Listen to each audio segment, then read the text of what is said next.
આવતીકાલે નરેન્દ્ર મોદી પ્રધાનમંત્રી પદે શપથ લેશે। હાલમાં શપથ ગ્રહણ માટેની તડામાર તૈયારીઓ ચાલી રહી છે। મોદી શપથ લે તે પહેલા રાજઘાટ જશે। નવી દિલ્હીમાં આવતીકાલે શપથ ગ્રહણ સમારોહનું આયોજન કરાયું છે અને તે પહેલા જિલ્લાને નો ફ્લાય ઝોન જાહેર કરાયો છે। સાથે જ દિલ્હી પોલીસ અને અર્ધસૈનિક દળોને પણ તૈનાત કરાયા છે। શપથ ગ્રહણ બાદ રાષ્ટ્રીય અધ્યક્ષ જેપી નડ્ડાનું સાંસદો સાથે રાત્રિ ભોજનનું આયોજન। તો સુરક્ષાને લઈને ખૂબ જ તકેદારી અહીં રાખવામાં આવી રહી છે। જે આખો જિલ્લો છે તે નો ફ્લાય ઝોન જાહેર કરવામાં આવ્યો છે। जून की तारीख प्रधानमंत्री नरेंद्र मोदी के लिए ऐतिहासिक दिन होगा, क्योंकि उस दिन लगातार ये तीसरी बार ये प्रधानमंत्री पद का शपथ ग्रहण कार्यक्रम में शामिल होंगे। हालांकि जिस तरह से प्रधानमंत्री पद के लिए जिस तरह से पिछले काफी समय से तमाम अपने घटक जो एनडीए के जो घटक दल है उनसे लगातार बातचीत चल रही थी और तमाम जो कहा जा सकता है कि उसकी तैयारियां हो चुकी है। और प्रधानमंत्री नरेंद्र मोदी जिस तरह से शपथ ग्रहण कार्यक्रम में जब शामिल हो गए तो उससे पहले राष्ट्रपति भवन के आसपास यहाँ पे देखा जा सकता है सुरक्षा व्यवस्था काफी बढ़ाया गया है।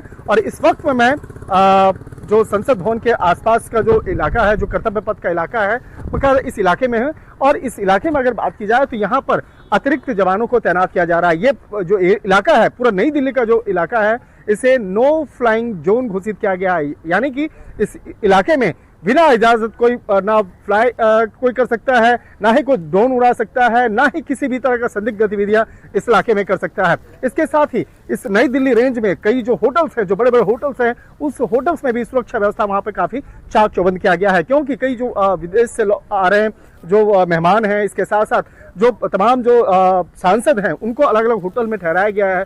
तो उस होटल के अंदर और होटल के बाहर भी सुरक्षा व्यवस्था काफी बढ़ा दी गई है। इसके साथ साथ जो नई दिल्ली इलाके में चाहे बात करें दिल्ली पुलिस की बात करें, पैरामिलिट्री फोर्सेस की बात करें या अन्य एजेंसियों की बात करें, तो वहां पर उनको सख्त निर्देश दिया गया है कि इस इलाके में कोई भी संदिग्ध अगर कार्रवाई होती है तो तत्काल उस मामले पर कार्रवाई करनी चाहिए। और इसके साथ साथ जो सुरक्षा व्यवस्था की अगर बात करें तो सुरक्षा व्यवस्था को बढ़ाने के साथ साथ जो ट्रैफिक व्यवस्था है, ट्रैफिक व्यवस्था किस तरह से दुरुस्त किया जाए, इस मामले पर भी खास नजर होगी। तो निश्चित तौर पर कह सकते हैं कि 9 तारीख को जब प्रधानमंत्री नरेंद्र मोदी शपथ ग्रहण करेंगे और जिस तरह से उनके मंत्रिमंडल का आगे विस्तार होगा, तो इसके लिए एक तरफ से तमाम तैयारियां की जा रही हैं, तो दूसरी तरफ अन्य एजेंसियां, चाहे बात करें खुफिया विभाग की बात करें या अन्य पुलिसिंग व्यवस्था की बात करें, वो तमाम व्यवस्थाएं यहाँ पर तैयारी की जा रही है। उनके द्वारा तमाम व्यवस्थाओं का जायजा लिया जा रहा है। तो निश्चित तौर पर कहा जा सकता है कि 9 तारीख जो है निश्चित तौर पर कई मायनों में ऐतिहासिक तारीख बन सकती है।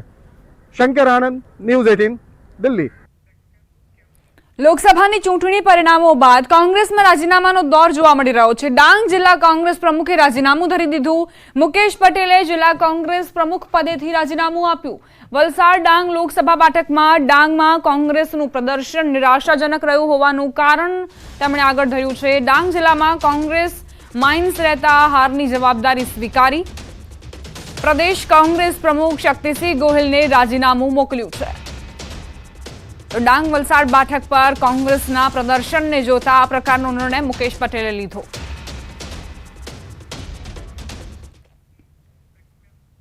સમાચારોમાં આગળ વધીએ। સુરતથી સમાચાર। સુરતમાં અકસ્માતની ઘટના, જેમાં 3ના મોત, 3 લોકો ઘાયલ થયાના સમાચાર પ્રાપ્ત થઈ રહ્યા છે। મોટા વરાછામાં રફતારનો કહેર જોવા મળ્યો। 3ના મોત નિપજ્યા। વાહન ચાલકે બાઇક સહિત કારને અડફેટે લીધી। મોડી રાત્રે આ અકસ્માતની ઘટના બની। મહિલા સહિત 3ના મોત નિપજ્યા છે। ઘાયલોને સારવાર માટે હોસ્પિટલ ખસેડવામાં આવ્યા। મોડી રાત્રે અકસ્માત સર્જાયો। સ્થાનિકો ઘાયલોની મદદે દોડી આવ્યા। કેટલાક ઘાયલોને સ્થળ પર જ સારવાર આપવાનો પ્રયાસ કરાયો। બનાવ બાદ પોલીસની ટીમ પણ સ્થળ પર પહોંચી। પૂરપાટ ઝડપે આવી રહેલી હોન્ડા સિટીના ચાલકે સ્ટીયરિંગ પરથી કાબુ ગુમાવ્યો અને 6 લોકોને ઉડાડ્યા, જેમાં માસા ભાણેજનું મોત નિપજ્યું હતું અને 4ને ઈજા પહોંચી હતી। 4 ઘાયલ પૈકી સગર્ભા સહિત 1ની હાલત ગંભીર છે। આ અકસ્માત મામલે પોલીસે ચાલક જિગ્નેશ અમૃતલાલ ગોહિલની ધરપકડ કરી છે।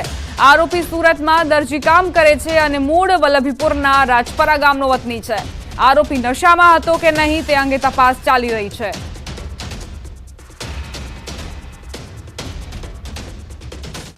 સમાચાર રાજકોટથી પ્રાપ્ત થઈ રહ્યા છે। દીકરાના વિયોગમાં પિતાનું મૃત્યુ થયું। અગ્નિકાંડમાં પુત્ર વિશ્વરાજસિંહ જાડેજાનું મૃત્યુ થયું હતું। છેલ્લા 2 દિવસથી પુત્રના નામનું તેઓ રટણ કરી રહ્યા હતા। ગેમ ઝોનના નોકરીના પ્રથમ દિવસે જ દીકરાને મોત મળ્યું। જશુભા જાડેજાને કિડનીને લગતી બીમારી પણ હતી। સિવિલમાં ટૂંકી સારવાર દરમિયાન તેમનું મોત થયું છે। તો ગેમ ઝોનમાં જે અગ્નિકાંડ સર્જાયો તેમાં પુત્રનું મોત થયું હતું. પિતા ભારે આઘાતમાં હતા. જો કે પહેલાથી જ તેમને કિડનીની બીમારીથી તેઓ પીડિત હતા અને હવે દીકરાના મોતના આઘાતમાં તેમનું મૃત્યુ થયું છે.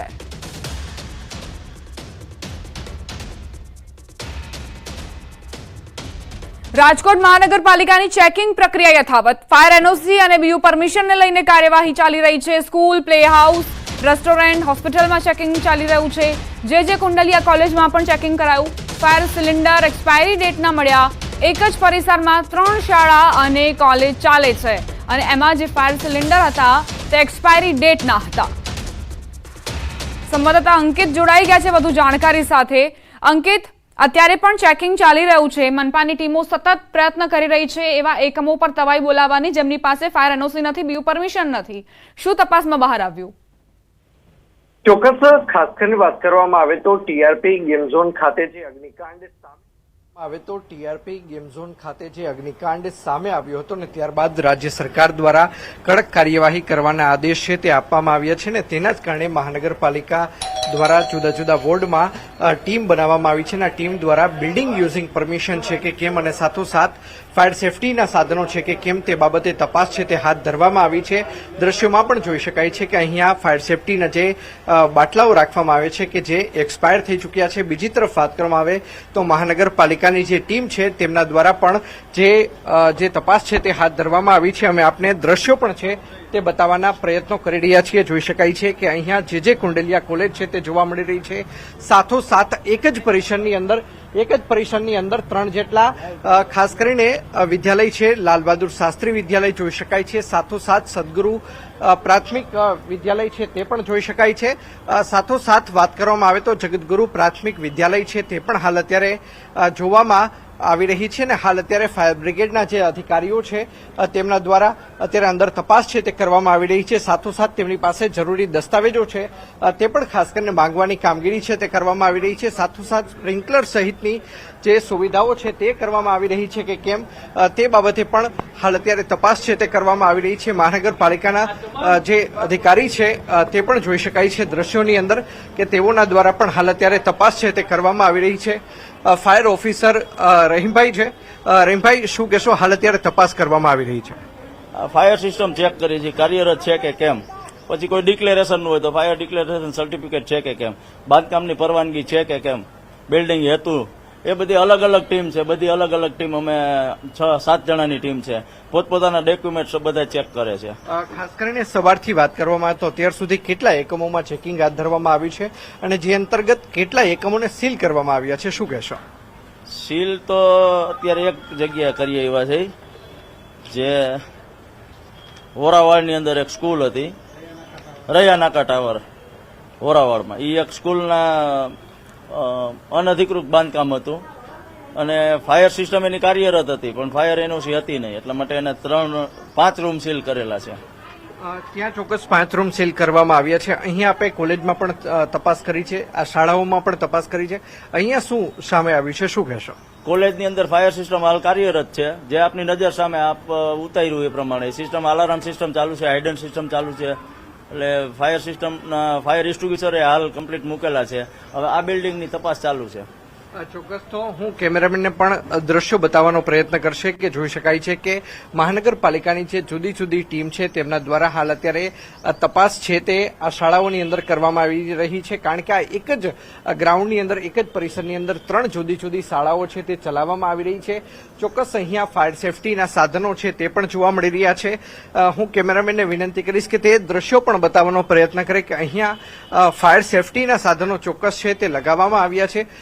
જોકે આ ફાયર સેફટીના સાધનો છે તે 1 જૂન 2024ના રોજ તેની ખરીદી કરવામાં આવી હોવાનું છે તે સામે આવ્યું છે. એટલે કે મોટા ભાગના જે ફાયર સેફટીના સાધનો છે તે રાજકોટની અંદર જે અગ્નિકાંડ સામે આવ્યો, ટીઆરપી ગેમ ઝોન અગ્નિકાંડ કે જે 25/5/2024ના રોજ સામે આવ્યો હતો ને ત્યારબાદ 7મા દિવસે આ જે રિફિલિંગ છે તે કરવામાં આવ્યું છે. દ્રશ્યોમાં પણ જોઈ શકાય છે, સ્પષ્ટપણે લખવામાં આવ્યું છે કે રિફિલિંગ છે તે 1 જૂન 2024ના રોજ છે તે કરવામાં આવ્યું છે અને તેની ડ્યુ ડેટ છે તે 31 મે 2025ના રોજ છે તે પૂર્ણ થવાની છે. જી દીપા. આભાર અંકિત તમામ જાણકારી આપવા માટે.